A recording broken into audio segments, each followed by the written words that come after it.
Hello everyone. Today I am going to discuss regarding the programming techniques. So now let us see the first thing what is meant by a flowchart. A flowchart is a pictorial and a very structured representation of the algorithm. Okay. So flowchart is the pictorial representation of an algorithm and it is in a very structured manner it will be designed. And next, algorithm. What is meant by an algorithm? Algorithm is the sequence of instructions to solve a computational problem. And now let us see the most commonly used symbols for the flowchart. So we have some commonly used symbols present here. We can see the first one is the rectangle.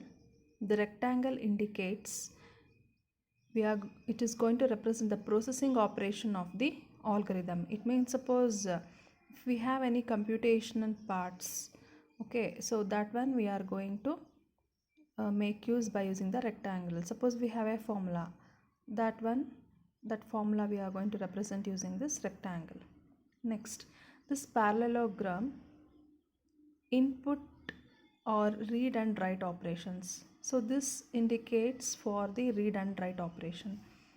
Next, we have one more rectangle with the rounded ends. So this indicates the start and end of the algorithm. Next, diamond. So the diamond indicates the conditional branching of the statement. So the branching statements we are going to use. So next, hexagon. Hexagon represent the looping statements. For example, the for loop. And the arrow we are going to represent for flow of data. Next, circle represents to connect the different flow lines. So many flow lines are there in the flow chart. To represent that one we use circle. And next, the pentagon. The pentagon we use to continue the flow chart on the next page. Suppose our flow chart is going to span 2-3 pages. At the end of the page we are going to make use of this pentagon which continue the flow chart on the next page. And next, and this symbol is here we represent this symbol for which represents the paper document produced during the flowchart process. So whatever the paper document produced during the flowchart, that one this is going to be represented. And next we can see this rectangle which is open on the one side with dotted lines. This is used to provide the descriptive comments. If we are going to make use of any comments in your program, we are going to make use of this. And next you can see this symbol which indicates the input would be supplied by the programmer. The programmer, him or herself, is going to supply the input. And next you can see this symbol used to indicate the operation done by the programmer.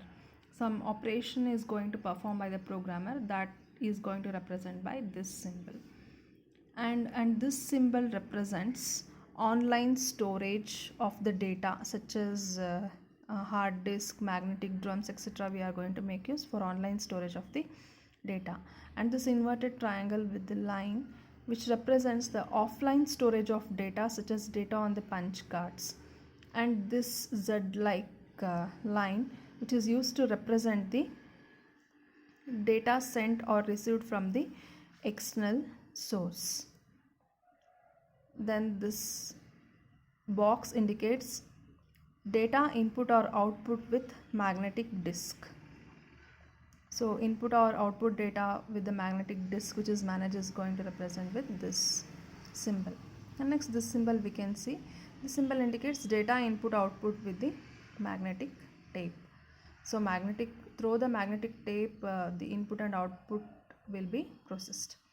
Next, this symbol indicates merge and extract operations are performed. So if any merge operation and extract operations are present, we are going to make use of this symbol. And this last symbol you can see, it is used to call another module has been made with which is not present in the current module, okay, which can be used to call to another module. Suppose we have 2-3 modules may present in our program. At that time, one module may need to call to another module. During that time, we are going to represent this symbol in our flowchart. So these are all the symbols which will comes in the flowchart operation. So while writing the flowchart, normally we use rectangle, parallelogram, rectangle with rounded ends, diamond, hexagon, arrows, circle and pentagon. We use this as the basic symbols. And next, in the later stage, if we want to write a very detailed flowchart, we are going to make use of these symbols, whatever I have listed. Thank you.